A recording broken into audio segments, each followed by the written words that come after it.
শুভেন্দু অধিকারী, তিনি কিন্তু খেয়াল করে দেখবেন যে অত্যন্ত স্পষ্ট ভাষায় বললেন যে বাংলাদেশের বৈধ প্রধানমন্ত্রী হচ্ছে হাসিনা ওয়াজেদ, এবং হাসিনা ওয়াজেদ শাহজালাল বিমানবন্দরে নামবে, তাকে সেলুট করে নিয়ে আসতে হবে আমাদেরকে, এবং বর্তমানে যারা আছে বা মাঝখানে যারা ছিল তারা নাকি অবৈধ। আমি ওনাকে স্পষ্ট করে যেটা বলতে চাই, আপনি ভারতের মানুষ, আপনি ভারতে যেই গোলমাল হচ্ছে, যে অত্যাচার করছেন আপনারা, সেগুলো বন্ধ করুন।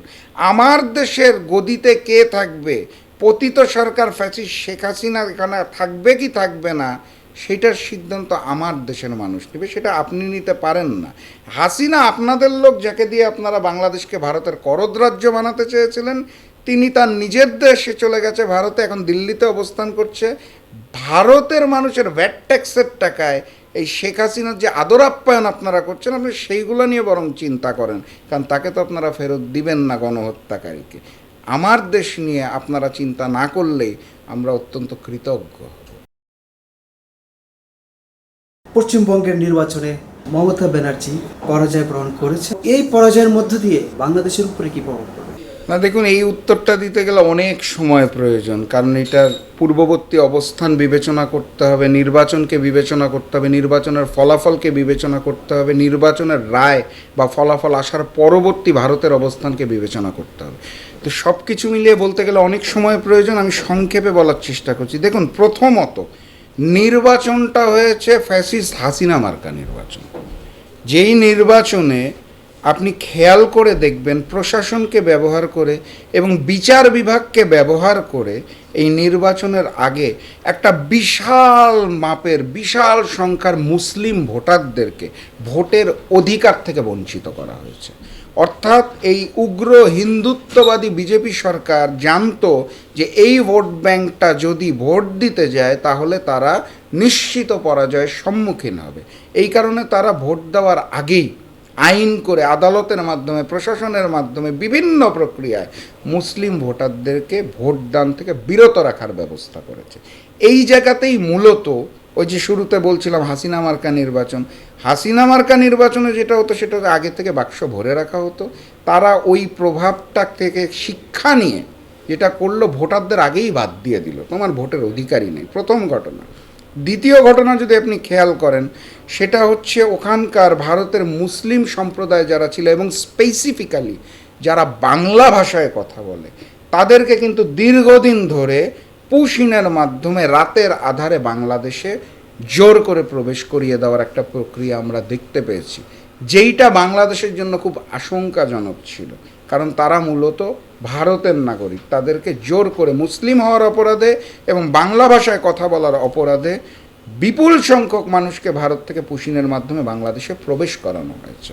আপনি যদি তৃতীয় ঘটনাটা যান, তাহলে আপনি দেখবেন ওখানে যে নির্বাচনটা হয়েছে, নির্বাচনের ঠিক আগ মুহূর্তে এই উগ্র হিন্দুত্ববাদী ভারতীয় বিজেপি সরকার যেটা বলল, সেটা হচ্ছে বাংলাদেশের সীমান্তে যেখানে কাঁটাতারের বেড়া দেওয়ার সম্ভাবনা নাই, অর্থাৎ যেখান দিয়ে নদী প্রবাহিত হচ্ছে অথবা পানি প্রবাহিত হচ্ছে, সেই সকল অঞ্চলে হিংস্র প্রাণী, কুমির এবং বিষাক্ত সাপ ছেড়ে দেওয়া হোক।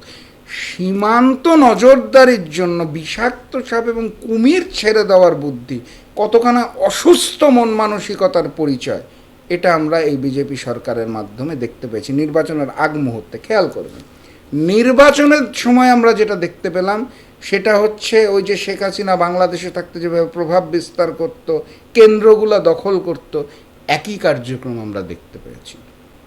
পঞ্চম ঘটনা, নির্বাচনের ফলাফল নিজেদের কুক্ষিগত করার পরপরই যেটা আমরা দেখতে পেলাম সেটা হচ্ছে মুসলিমদের উপর আক্রমণ করা শুরু হলো। আমি গতকালকেও খুব দুঃখের সাথে দেখছিলাম একটা মুসলিম দোকানে যেখানে মাংস বিক্রি করা হয় সেখানে হামলা করা হচ্ছে, সেখানে আক্রমণ করা হচ্ছে।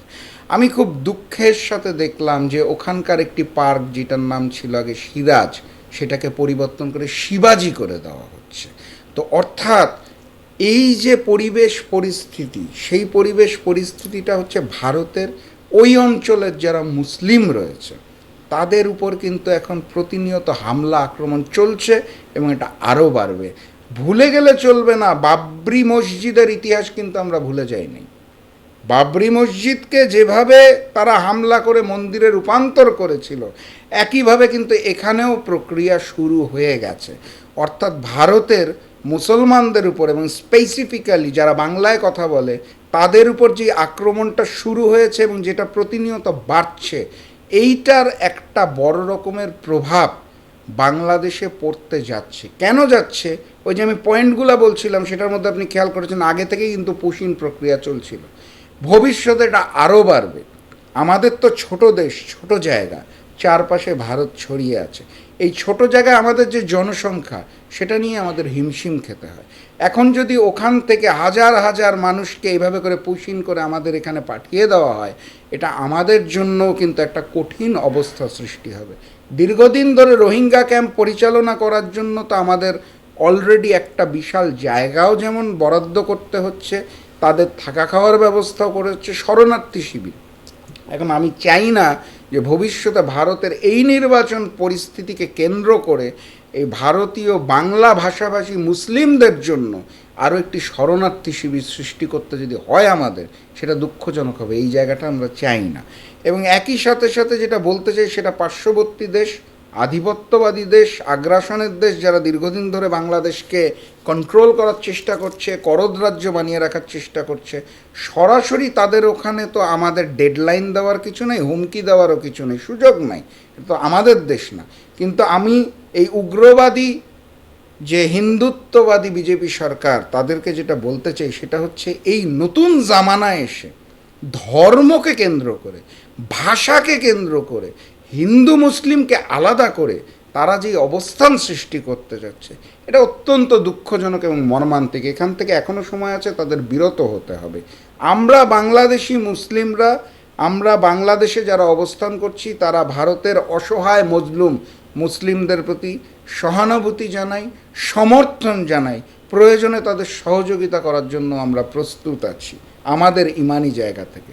কিন্তু ভারতকে সিদ্ধান্ত নিতে হবে, তারা কি এই উগ্রবাদী অবস্থানে করে ভবিষ্যতে আরও দাঙ্গা সৃষ্টি করতে চায়, আরও রায়ত সৃষ্টি করতে চায়, তাহলে সেটা তাদের নিজেদের জন্য একসময় হিতে বিপরীত হবে।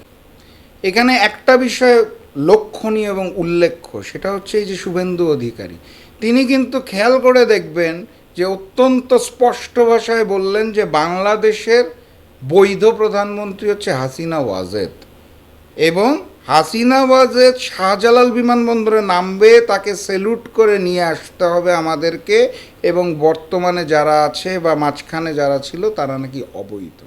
আমি ওনাকে স্পষ্ট করে যেটা বলতে চাই, আপনি ভারতের মানুষ, আপনি ভারতে যেই গোলমাল হচ্ছে, যে অত্যাচার করছেন আপনারা, সেগুলো বন্ধ করুন। আমার দেশের গদিতে কে থাকবে, পতিত সরকার ফ্যাসিস্ট শেখ হাসিনা এখানে থাকবে কি থাকবে না, সেটার সিদ্ধান্ত আমার দেশের মানুষ নেবে, সেটা আপনি নিতে পারেন না। হাসিনা আপনাদের লোক, যাকে দিয়ে আপনারা বাংলাদেশকে ভারতের করদ রাজ্য বানাতে চেয়েছিলেন, তিনি তার নিজের দেশে চলে গেছে ভারতে, এখন দিল্লিতে অবস্থান করছে। ভারতের মানুষের ভ্যাট ট্যাক্সের টাকায় এই শেখ হাসিনার যে আদর আপ্যায়ন আপনারা করছেন, আপনি সেইগুলো নিয়ে বরং চিন্তা করেন, কারণ তাকে তো আপনারা ফেরত দিবেন না গণহত্যাকারীকে। আমার দেশ নিয়ে আপনারা চিন্তা না করলেই আমরা অত্যন্ত কৃতজ্ঞ হব।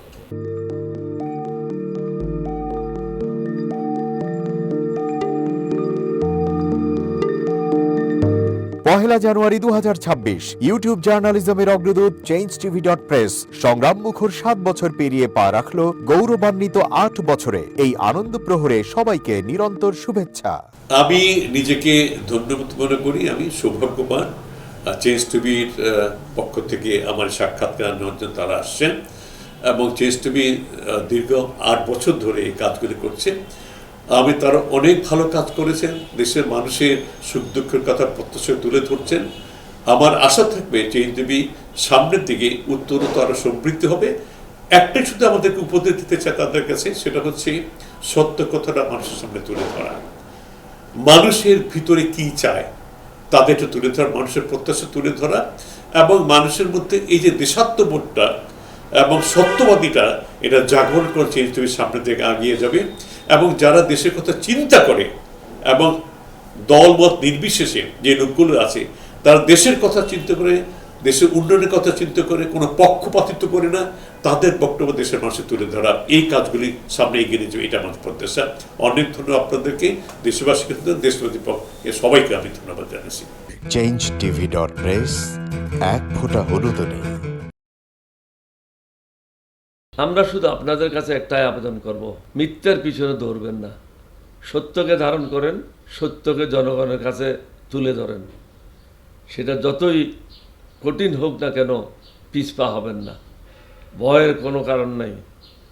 আল্লাহর সাথে থাকেন, আল্লাহ আপনাকে সাহায্য করবে। কোনো মানুষের কাছ থেকে কোনো সাহায্য কামনা করবেন না। ধন্যবাদ। changetv.press, এক ফোঁটা হলুদও নেই।